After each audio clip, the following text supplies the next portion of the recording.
Okay, great. Well, Steph, thank you again for Thank being here this you. morning. Thanks for having me. So you're a Capella grad. I am. Yes, Congratulations. yes. So tell us a bit about like we're gonna go way back and we trace the whole sort of career path, but what area did you major in? And then one of the main questions really is so you graduated and back then it was in 94. hmm Is it an assumption that you would then have to leave the area to go get the corporate job, get onto that career path? I'm assuming that's kind of was the mindset. So what happened? Is that what it was? And then what brought you back to SLO? Yeah.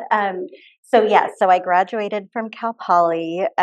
We had I think the business center, the business school, and building at Cal Poly was brand new. We were one of the first I was one of the first classes to go through there, and it was really beautiful space. And I loved San Luis Obispo. I grew up in the Bay Area, so I have to tell you, like back in that time, it was such a small town feel. It still is, but very small town. And so, yeah, in my mind, I thought, I am going to go into the corporate world once I graduate. I'm going to go to the job fair. I'm going to talk to recruiters, find a job, and I want to go back to the Bay Area. That was just in my mind. My family was there. I wanted to live in San Francisco. I love the city. And so that was just, sort of the path that I was going to take. And sure enough, went to some job fairs towards the end of my senior year, graduated with 2 offers. And so then had to make a decision, which way do I go? I graduated with a degree in business finance. So I had an offer from Morgan Stanley. And then I had an offer from a direct marketing company that was down in San Mateo, so on the peninsula in the Bay Area. And it was a really hard decision. One was like very much in the path of finance. But that wasn't necessarily, I just wanted a business degree. I sort of just always knew that was the default. I'm going to go study business. I want to be involved in business. Just from a little girl, that's what I was wired, I feel like, to do. And so taking the Morgan Stanley role would have been very much in that direction. But it was also, through the interview process, I distinctly remember them saying, like, you really won't have a life if you take this job. That you kind of and it was like you need to be hungry and you need to be available, and it's a big commitment and all of these things. And I was like, I don't know. Right. I appreciated that they were very upfront about it. And it wasn't necessarily that scared me away. It was just more like, okay, is that what I want? Or I'm kind of learning still. And so somehow I had that insider intuition at that point of, well, take something that's interesting to you, but isn't going to be sort of all consuming. I had also, my husband and I we just had gotten engaged right out of college. And so I knew I was going to be getting married. And I just thought, okay, I'm going to take this other role. And I was really glad that I did, because I started off then in a direction of more marketing and eventually into market research, which was just more interesting, continues to be more interesting to me than the numbers, the finance, the accounting side of things. So you went on to that marketing route. You worked with some awesome companies, LinkedIn, Microsoft, Market Tools. So lots of deep experience in senior VP of marketing type positions. And then what happened? So that you had that career for about pretty much 20 years. Yeah, 20 years, and then there was a moment. Yes, yeah. So it was really driven by family. So we had 2 daughters, and one of them. So when we moved in my career, in my career trajectory, when I worked in the Bay Area, I had an opportunity with Market Tools to move up to Seattle to open an office to serve our Microsoft account. So I was the sort of account manager, client manager for Microsoft Business at that time, and it had grown to a point where it was like, we should have a local presence. And I had the opportunity to go open that office. And so we as a family relocated up to the Seattle area and thought we'll be here for a few years. And that turned into 8 years, and as those things often do. But we loved that time, and during that time, I actually made the change from I left Market Tools, went to work for LinkedIn for a period of time, and then went to work for Microsoft. And so we had gotten to a point, I was working at Microsoft, our older daughter was about to go to junior high. And we thought, we never intended to become Washingtonians. We're Californians through and through. And it was just this pull to come back. And it's like, we either go now or we need to wait till she graduates from high school. So it's either now or 6-7 years from now. And Washington's great, but the weather is a thing. And so I was like, I don't want to do that. And so we made the decision, we're going to come back to California. And we had made that decision that we would do that in June of that year. And I decided to tell my manager at Microsoft in February, because we were starting to do sort of strategic planning, long-term planning. And I just felt like, gosh, I really feel not an integrity where he doesn't know that I'm not going to be around come summer. And so I let him know, and thinking, there's a risk that I'm just now out of a job for a period of time. But my thought was, we will move. We're making a choice to move, and then I'll just see what happens. In my mind, I thought, I can find a job in the Bay Area. I could do consulting, what have you. Well, that conversation, I'm glad I had it, because there was an opportunity for me to continue to work for them, even though I would be in California, which was like the best possible outcome. Never thought that would happen. And so that just made the whole transition so much easier. But when we made that decision to move to California, we thought, well, do we really want to go back to the Bay Area? Or where is it that we want to go? If we could kind of go anywhere. And at that moment, we had really fond memories of living here, different stage of life, having 2 daughters, and thought, where is a place where we want to raise our family? And so we decided to come down to visit, because it was like in our minds, we're thinking it's this idyllic, location, but maybe things have changed. Of course, hadn't. It changed, but in positive ways. And we thought, yes, this is where we want to go. And so I think that that was such a difference in the way we had made big transitions in the past, where we said location first, and then everything else will fall into place. And it did. And so when we landed here, the first thing was, we need to find a yoga studio, because during the time I had been in Washington and working at Microsoft, very stressful job, very demanding, driven culture. And I had found yoga during that time as a way to just cope day to day. Honestly, it was, and hot yoga, because the weather was terrible a lot of the time. And it was like the only time during the day that I would feel warm.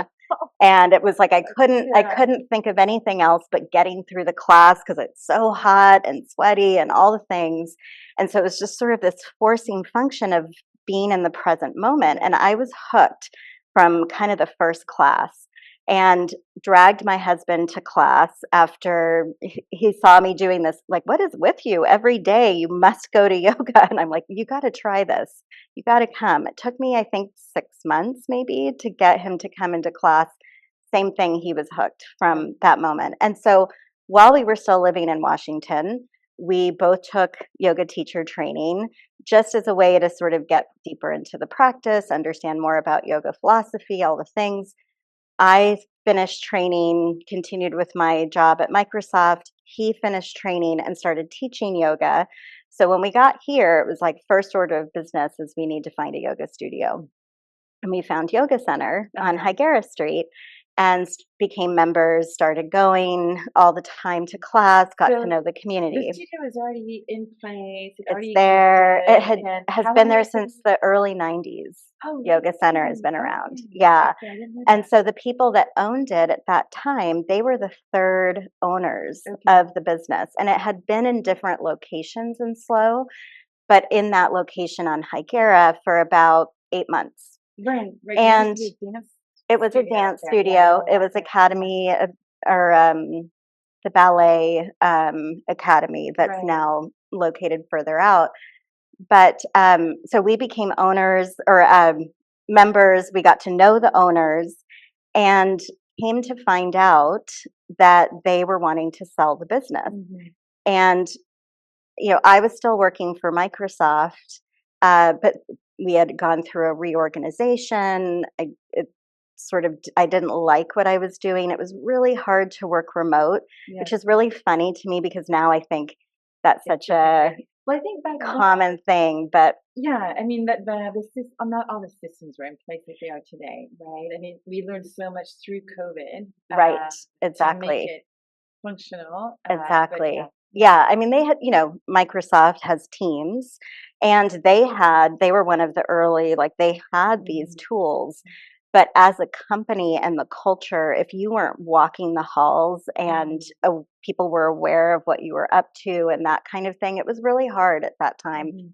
And I knew even when I moved, I said, this is something that will work for a while, not long term. So anyway, in parallel, we're like, wow, this studio is for sale. Um, what if we bought it? Let's maybe Wow. think about buying it. And so Was within like, had you ever, maybe even as as a teen, or and your husband Andrew, had you guys ever run a business that you owned before, or had some kind of entrepreneurial so experience outside of the corporate world? no, not really. I mean, I had always taken every job I had was in a small business Yeah. leading up to. So, like when I was a Cal Poly student, I worked for the Visitors and Conference Bureau, which was upstairs with the Chamber of Commerce on Choro Street. Oh yeah. And it was Cowboy Cookie was on the bottom floor. So I remember always smelling like cookies as I was working. And even before that, when I was in high school, I worked for this woman that used to make she made greeting cards out of dried flowers, and I worked for an accountant. And so I always had these jobs where it was small organizations, and that was sort of how I came up and sort of said, yeah, I want to be in business. But my default was, oh, you graduate and then you go get a Yeah. job at a Yeah. company. Yeah. And so it had always been there in me, but I had not done This it. is an opportunity. And so, can I ask, like, how old were you guys at the time making this big leap into? So I was 42. I was 42. It's interesting. There's a lot of data that shows entrepreneurs who start businesses in their 40s Hmm. have a way higher rate of success Hmm. than 20. There's this myth of the 20-year-old, startup founder, but it's Right. actually the success rate is much higher when you start your business later in life. Yeah. Yeah, because I think you get such good training in that Yeah. corporate environment. And there's something about that of sort of this on the job training. And even if you are sort of that entrepreneurial, sort of, I want to have my own thing, there is something to be said for using a corporate environment as a Mhm. training ground for that, Mhm. because it does teach you things about metrics and the Mhm. importance, like here's the component parts that you need to run a business no Mhm. matter how small. Mhm. And I think that that's been a reason why 10 years later we own this business, we've been successful at it, we've survived a pandemic, right? Like that's various About different that. So things. you walked into this business. Well, so this was in 2014, so Hmm. a few years before COVID. Hmm. So how did you, because it blossomed during that time, Hmm. what are the things that you implemented that you brought to small business? Hmm. I have another question about hiring. What were your strategies to hire the right people and the culture you developed in the business? Yeah, I mean, it was a lot of learning by doing. Like it was very much that, I had an idea of what you need to pay attention to understand if a business is healthy or not. And when we came in and purchased the business, they were struggling. They needed to sell it. Mhm. They were trying to do a couple of different things at that time. They were trying to create an online platform for classes at the same time as having this brick and mortar. And just too much, doing too much, not a lot of great systems and process in place.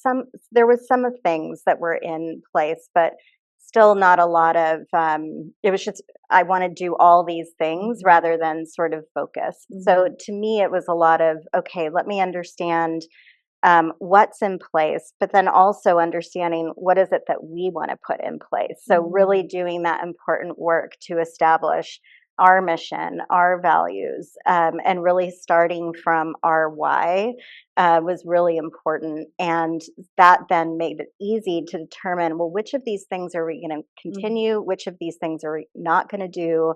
And, it was really about understanding what is here and what is needing some attention, what are some opportunity areas.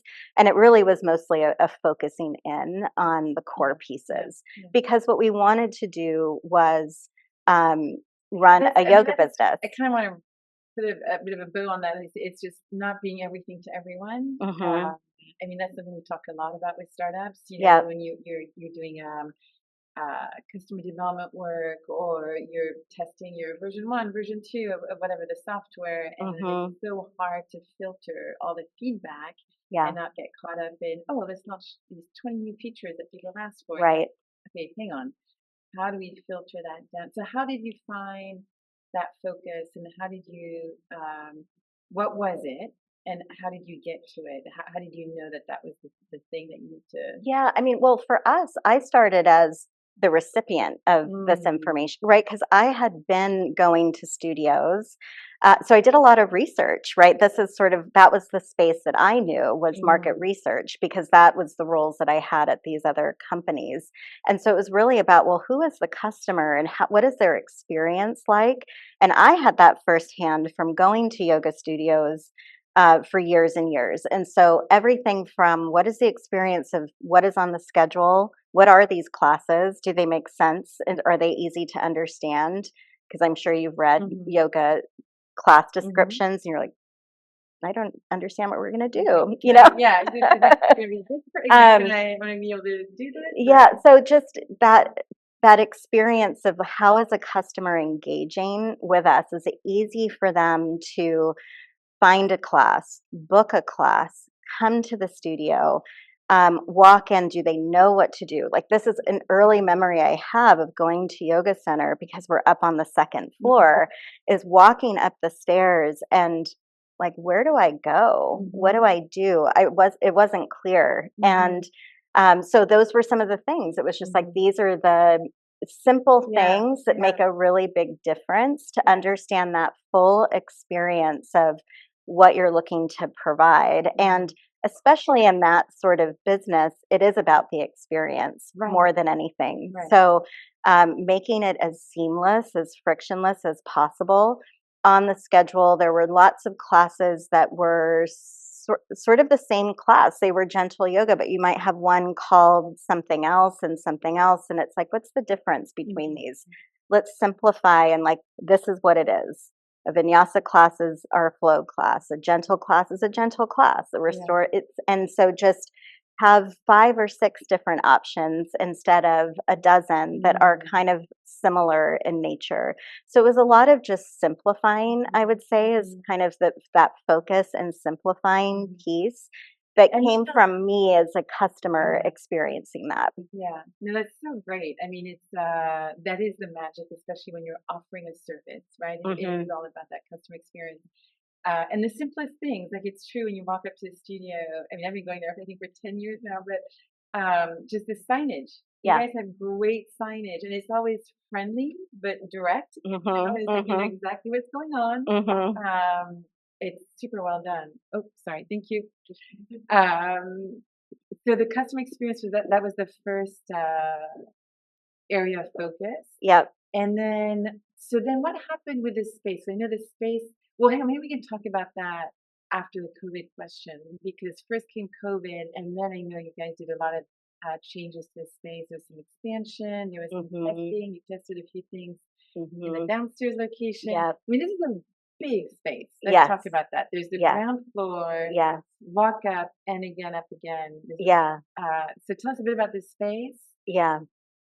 and then we'll talk about how you navigated COVID and survived it. Yeah, so the building was built by the Salvaggio family. I think maybe back in the 80s. I'm not sure, but it was built to be a dance studio Yeah. because the Salvaggio family owns the Academy of Dance or Academy of Ballet. I can't think of the exact name, but they for years, they've decades.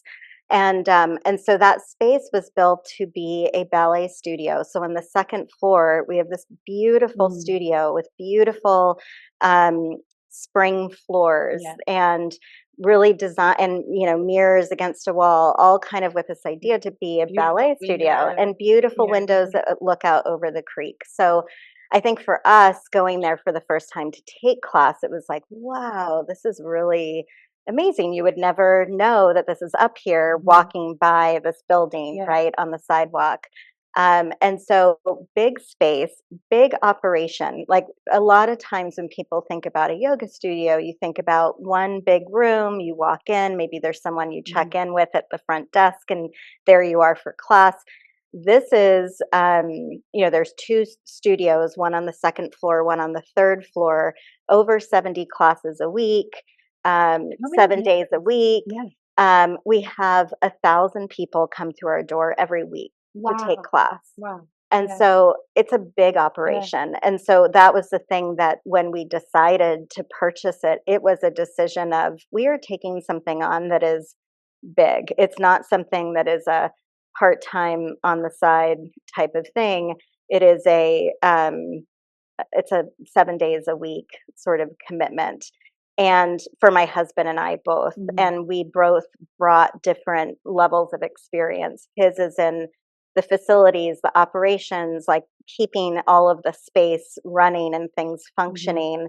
And mine is the business side, the marketing, the how do we set our pricing, Mhm. all of those different kinds of components. And so um, the building is owned by the Quiglino family, and Matt Quiglino has been such a great resource to us over the last 10 years. And so when we took over the business, we operated on the second and third Mhm. floor. And Mhm. then Jules D had a men's boutique in the That's ground right. floor. That's right. Yeah. Yeah. And so it was great to have her as a downstairs neighbor. She's the one that kind of got me involved with Downtown Slow and all those things. But during COVID, um, she and I kept in close communication, and she had shared that she was looking to sort of Transition back. transition anyway, Yeah. but this became a point in time of we're going to do this and close doors. And so when she let me know that, I reached out to the Quiglinos and said, hey, can we take over that space? Because I really feel like I just always had a vision that like Mhm. it would be nice to have that full space be the Mhm. center. Mhm. And at that time, I think it was July, this was July of 2020, we were closed. We couldn't operate. Retail stores could be open at Mm. that time. And so our thinking was we want to take over this space. We could work with the Cuglinos to sort of let us sort of try some things out in that space, sort of as a pop up, and we can be open and we can do something. And Mhm. and we had also transitioned to online classes, and we can talk more about how we navigated all of that. But we decided to open up a retail store Mhm. on the ground floor. And my older daughter, who had planned to go off to college, was Yeah. home and taking class at Cuesta because of COVID again. Right. And but we did it as a project together, and it was such an amazing experience for us to do that together. Good. And also, once she kind of got to where she's going off to college, we're past everything, I was like, I'm not really into the retail thing. It's not really what I want to do. I don't Yeah. really know a lot about it, and I'm sure there's a lot of expertise and things around it, but it wasn't sort of core to, Yeah. I didn't have a sort of a passion for it. And so eventually I thought, I don't really want to put energy into that anymore, Yeah. but I want to have a say in what's going to be in this space. And so a friend of mine who also was a member at the studio, who is an amazing acupuncturist and massage therapist, I reached out to her and I said, hey, what do you think about having a spa down on the ground floor? And, it was just one of those moments where she's like, I don't know if I could do that. And I said, well, just think about it. And she, I think, became a client here. I said, reach out to the SBDC, get a coach, talk to them, think about a business plan. They'll assist you along the way. And she did. And she's now operating Aligned AcuSpa and has been open for a few months now. And it's amazing.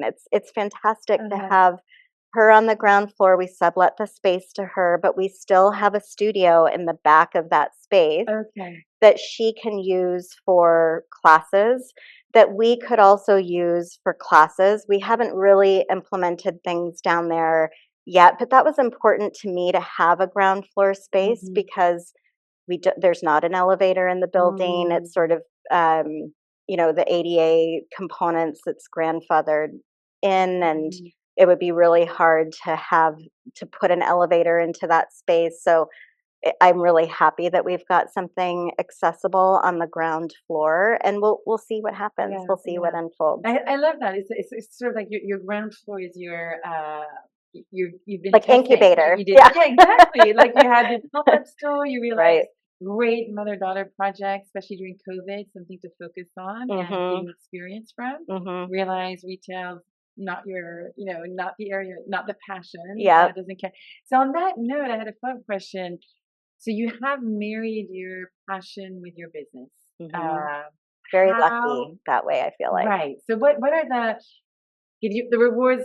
Probably obvious. We can talk to that, but what are the challenges with that? Because sometimes we think, oh, that's the perfect marriage, but is it? I mean, because now you've got no separation between this what gave you peace and gave you a space to disconnect from all your daily stress. And now that's all one. No, it's a good question, and it's something that I think it's a practice, sort of like anything else. I kind of approach most things in life of thinking of it in terms of practice, because it helps to know that it's going to change all the time, depending on my age, what's going on in my life, and what's happening in the world and all the different components. And so what I would say early on, and I think even people that go in through a yoga teacher training and then start teaching, they go through the same thing, right? You kind of, I love yoga and I want to share it with everyone. And it's been this amazing healing practice for me. And so I want to share that with others. And it is all of that.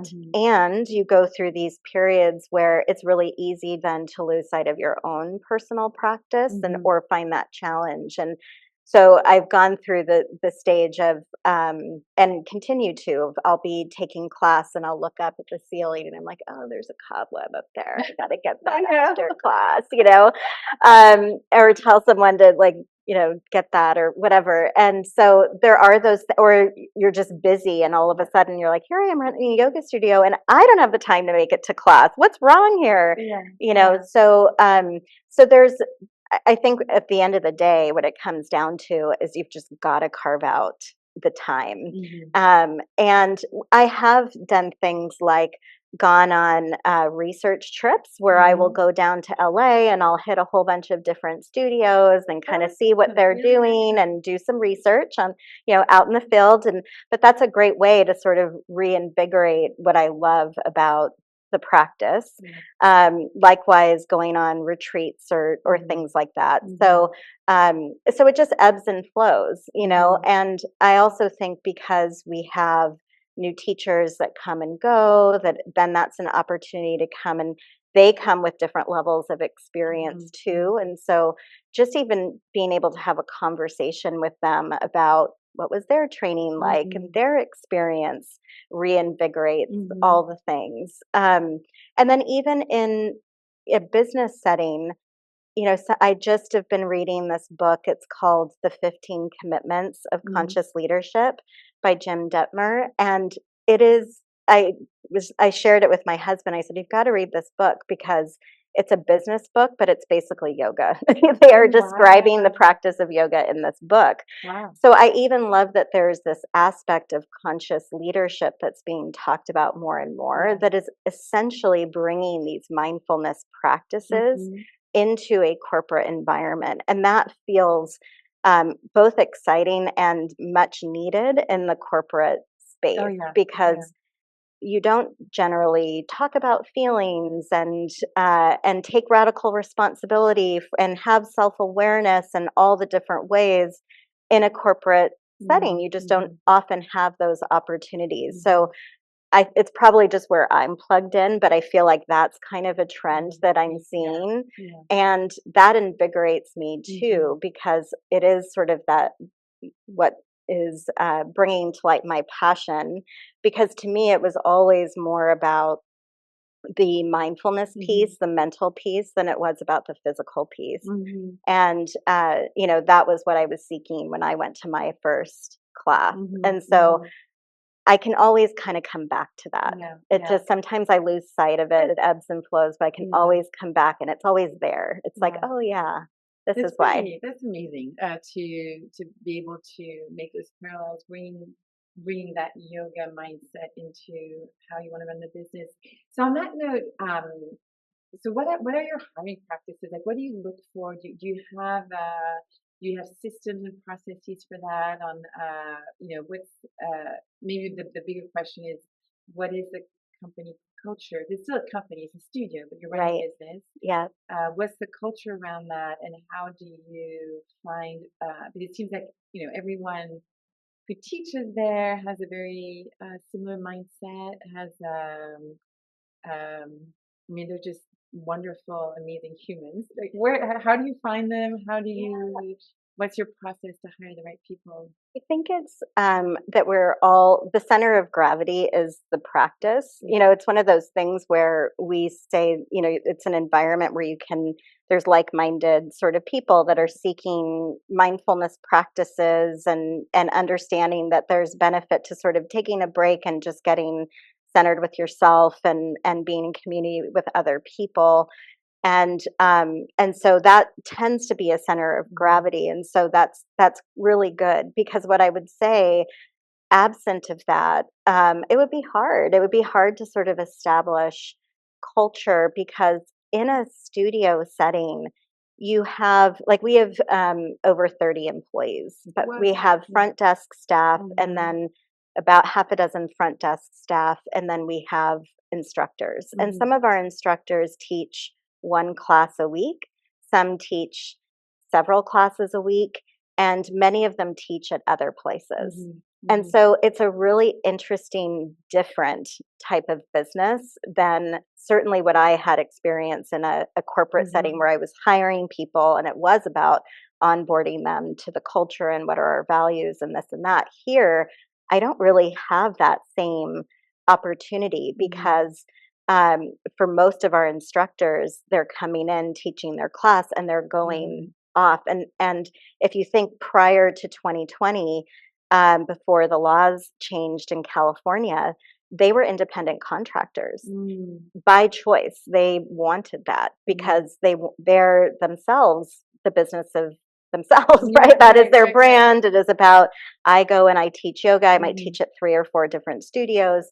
And so the state of California said, no, they're employees, and you make them employees. We made them employees. Oh, wow. Yeah, we were all affected by it. And it was a challenge, because our instructors really weren't happy about it, because for them it sort of meant less money. They were having more taxes, I think, taken out, whatever the different things were for them.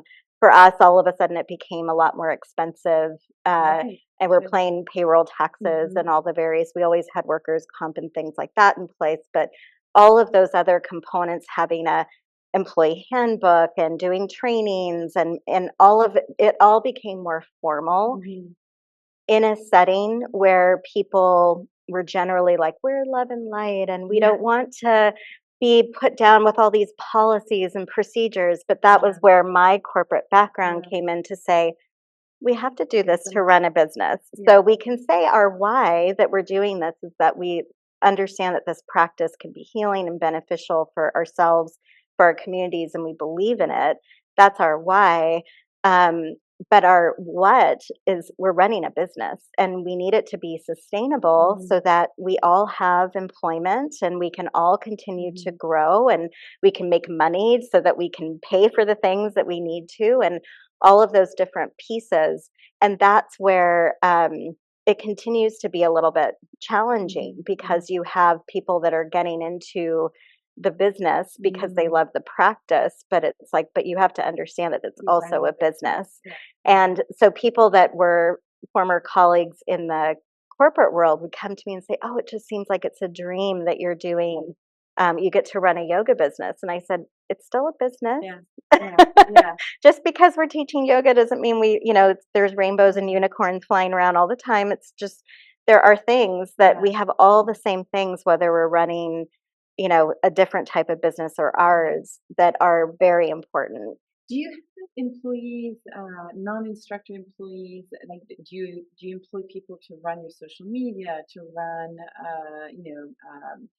bookkeeping? Like, because we assume, oh, it's just you, your instructors, you're Yeah, set. But I mean, like you said, you're running a business. There's all these other yeah, components. So do you have other employees who are non-instructors that you've taken on board over time as yeah. you've grown? Yeah, so I have a fantastic studio manager that really manages all the day to day, and so thankful for that. I actually realized because, and that's been in the last 2 years. Mm-hmm. Prior to that, I did basically Everything. everything. My husband and I, between the two of us, did basically everything. And then my older daughter, actually, like the one that we opened the boutique together, she started doing our social media. Mm-hmm. She's still doing our social media for the studio. Okay. And then I have somebody that will be a contractor that will do some Mm-hmm. different pieces as she's starting to get more busy with things. So it's a family business through and through. We would have times where on the weekend our kids would be like, "What are we gonna do?" We're like, "Well, we got to go to the studio and do this, this, this." Oh, and so it's like we got to do it. We just, Yeah. Yeah. so there was Yeah. a lot of just us doing everything. But in the last couple of years, yeah, I have hired a team that does a lot of the day to day, Mm-hmm. making sure that we've got coverage at our front desk, that people are getting checked in, that we're following up with new members and Mm-hmm. all of sort of the day-to-day pieces so that I can sort of think about more higher level like marketing strategy, like where are we going, how do we want to set our programming, our class programming. Every year we do a yoga teacher training, which is a big Mm-hmm. program for us. It's a 200-hour training over 8 weekends, so it takes a lot of effort.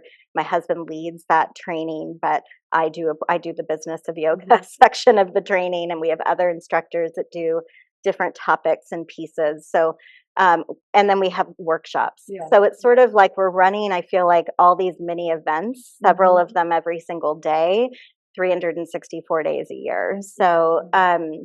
so there's just we each take our different pieces and Mm-hmm. parts, but Mm-hmm. it is really good to have somebody Mm-hmm. running more of the Oh yeah, day-to-day for sure. pieces. And for when we hire the front desk staff, like versus the instructors where they're already coming with that sort of that right element of culture because Yeah. we have, the center of gravity of the practice. When it comes to our front desk team and studio manager, I really do ask a lot of questions about what is their practice. Do they Mm-hmm. practice yoga? Because it's one of those where, in order to provide service, again, you need to understand what it is to walk in the shoes of the Yeah. customer Yeah. and have that voice and understanding of the customer in mind. So that is very much a core component and an understanding of the practice. And if it's something you're like, yeah, I don't really know anything or I've never gone to a class, then that's probably not a Not gonna be a great good fit. fit. Yeah. Yeah. Yeah, for sure. So going back to COVID, I feel like in your case, it was a bit of there were a lot of silver linings. So yes, you have to shut down, but it seems like what were the takeaways from it? the outcomes from it that actually ended up being beneficial to the studio. That I know, Yeah. I think I can, I know there's a few things that changed Yeah. and for the best. Yeah. Yeah. I mean, well, it was a period of time of having the time to do things that we always wanted to do but didn't have the Hmm. time to do. So that, just in terms of cleaning up some of our systems and getting a little more organized and that kind of thing, I think we had to shut down 1 week, and by the next week we propped up online classes. So that was just, like many others, the pivoting that we all had to do during that time. And so that was exciting, actually, to say, gosh, we never would have considered doing All this any online. online Yeah. classes Yeah. before. But it was as easy as like Zoom is there, and Hmm. our instructors, as long as they could prop up a phone somewhere, a corner of their house, they were happy to teach class Yeah. and be able to continue to make money. And we were happy to provide service to our members and our clients. And then it became sort of bigger than that too, of Hmm. a way that we could connect together that was so important Yeah. because yeah, I mean, I just think the isolation that people went through during that time and have continued, some of the lingering effects of that have been really impactful. And Hmm. so since COVID, we've always continued our online classes now. We have a handful of people that continue to just take class online, and Hmm. they love it. They love Hmm. that they can, whether they work from home and they can't always make it to the studio in person, or whether they just prefer to be at home but like Hmm. to be able to connect Hmm. and have that sense that they're connecting with people live, uh, has been a really great outcome that I Hmm. never would have Yeah. gotten to if Yeah. not for that Yeah. situation. And then I think outside the studio, there was a lot of things with downtown SLO that happened during that time, a lot of just community sort of coming Hmm. together more broadly, that has continued on Hmm. since. And then there were also things around the studio that we had time to do. So we were just little things like we could go in and paint, Hmm. because to paint at the studio now, it's like we'd have to cancel class for a Yeah. day. That would be really impactful and Yeah. hard to do, but we were able to do those little like This project. house Yeah. Yeah. projects that Yeah. had always been on the list, like painting and refreshing and redoing floors, and um, putting hot heating panels on the third floor and Hmm. redoing just all of that space.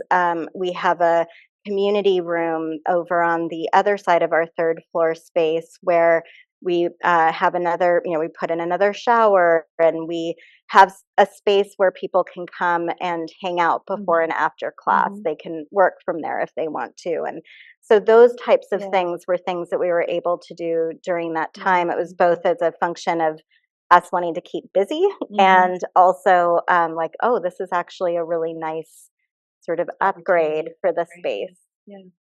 So what's next for the business? Do you see more growth? I think at some point you had another location, Yes. and you And that, still no, it closed during okay. COVID. Yeah. So that was like a quick, if we're going to survive, we got to shrink Again, a little focus. bit Yeah. Yeah. and focus down, and knew that we always wanted to be downtown. This is our heart, is down here. So we had a location out the Marigold Center. That space is still sitting empty, but we closed that. And so, you know, in terms of what's next, I think doing a little bit more collaboration with businesses Mm. is top of mind for me. I want to, obviously, there's a lot of momentum in the corporate wellness space that I think is, again, maybe something that really came to a peak out of COVID Mhm. and has Mhm. continued.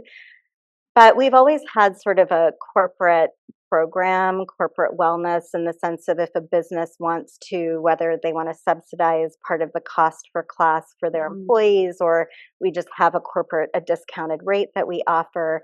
we've always done some of that, but I really would like to be more intentional with that and do a little bit more in that space of just collaborating with different companies here and seeing, what are some of the ways that we can get employees access to classes more easily.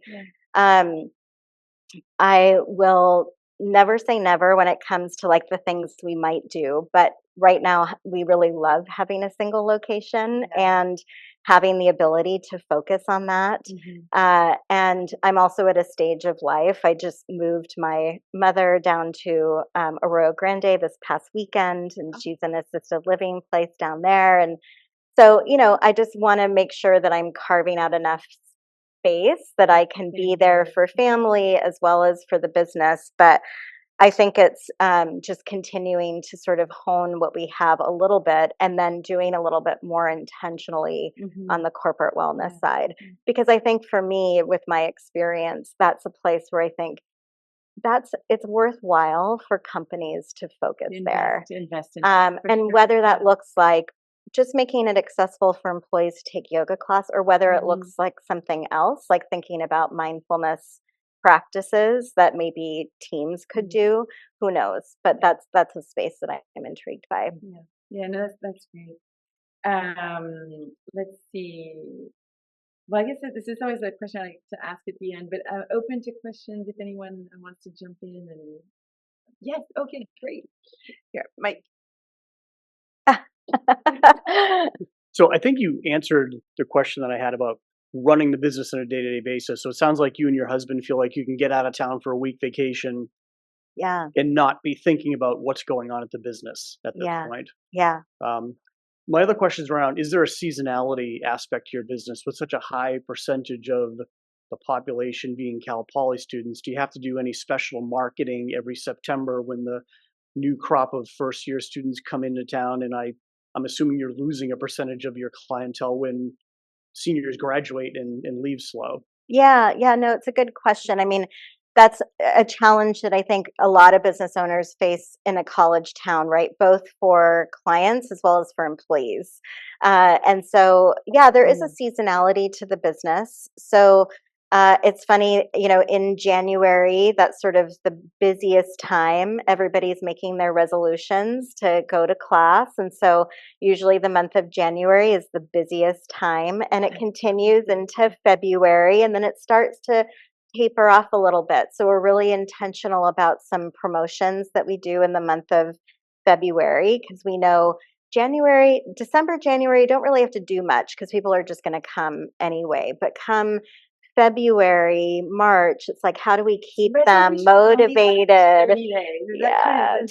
Kind of. So that's sort of a season that we have. And then as we head into summertime, we do see usually a slowdown in terms of people coming into the studio. Our Cal Poly students that are coming aren't coming. They may have graduated and moved on, like you said, or some might just be gone for the summer. But then we see some of that gap being filled by tourists. So we have, just a big number of tourists that come in and want to take class while they're in town. And so having, especially downtown, with having the couple big hotels that have come in, we've seen less of a impact in the summer months than I think we did prior to that. So that's really good. And I have in the past worked with both those properties, Hotel Cerro and Hotel SLO, on here's brochures, here's information that you can give to your guests, because we see that be a way to sort of make up for that. And then in the rest of the year, it's pretty steady. But you can tell those kind of two different seasons to the business that we run into. I think we have another question here. Great. Give me a little bit of a pause.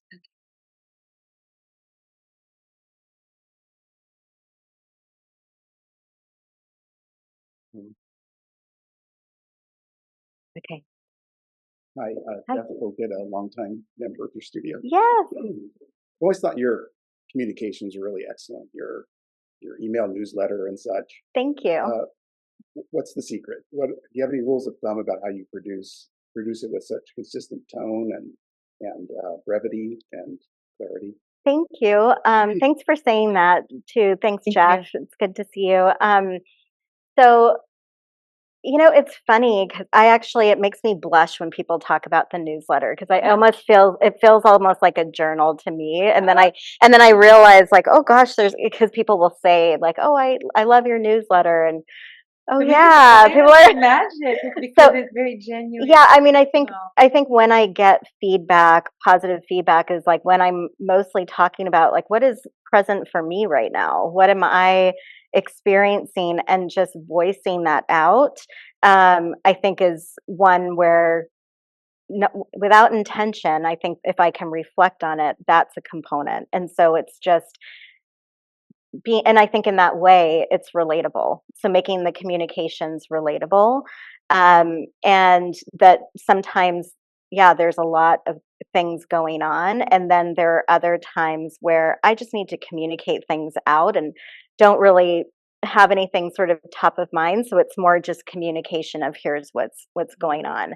I've really over the years sort of tried to find that sweet spot too of how much is enough communication. I think at first when I started doing the newsletter, I was very much like, I don't want to fill people's inbox more than necessary. So once a month, no more than once a month. But then these newsletters would be like, here's the 50 things that we have coming up. And I think that was too much almost, like information overload.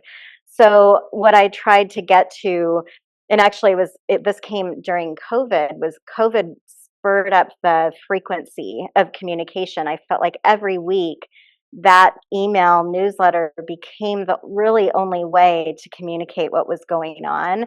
And to just stay top of mind with people and to let them know we're here, you can still take class, still attend to, be in your practice, that kind of thing.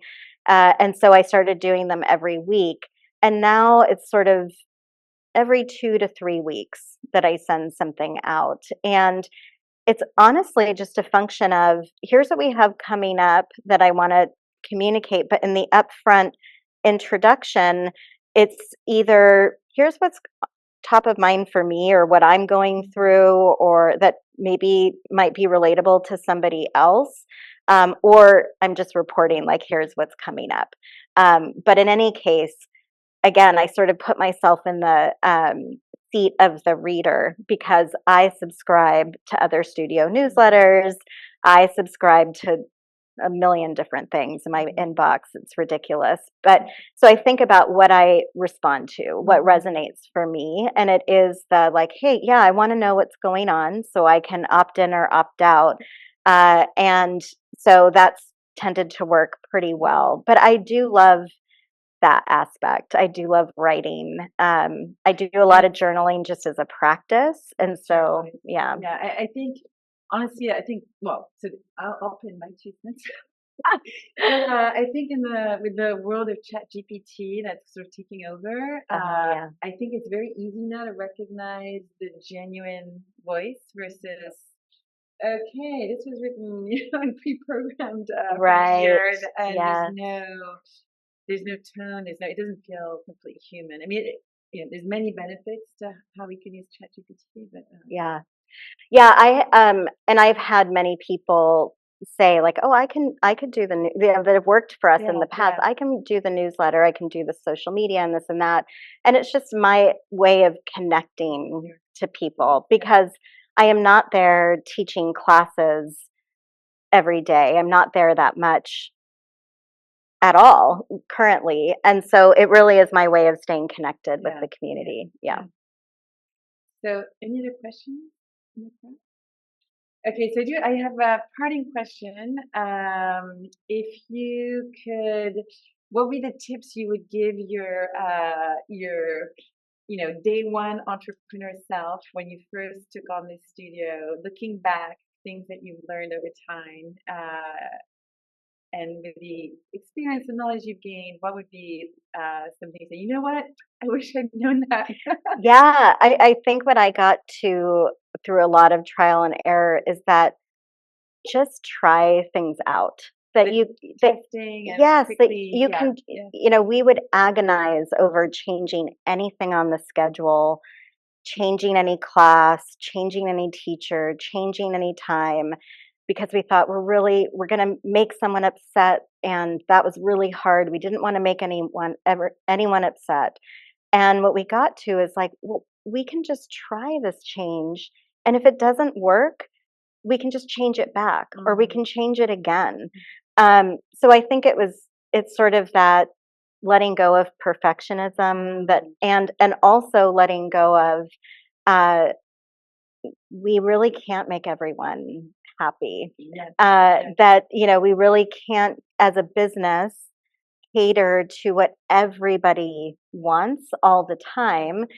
It's our responsibility to sort of take that into account so that we can be there for as many people as we can be for the long term. Yeah. And you know, Yoga Center, like I said, we're the fourth owners of the studio. We've owned it for 10 years. I always tell people Yoga Center will be here for forever. The community will keep it going. Someone else will run it at some point. For us, it's really, we're stewards of the business right now. And so how do we just try things and test and not be afraid of, you know, if we made a mistake, we can just quickly adjust and carry on. So I just think that, that iteration is what I would share. Yeah, no, that's great. Thank you so much, Steph. Thank you for being with us this Thank morning. you. Thanks so much.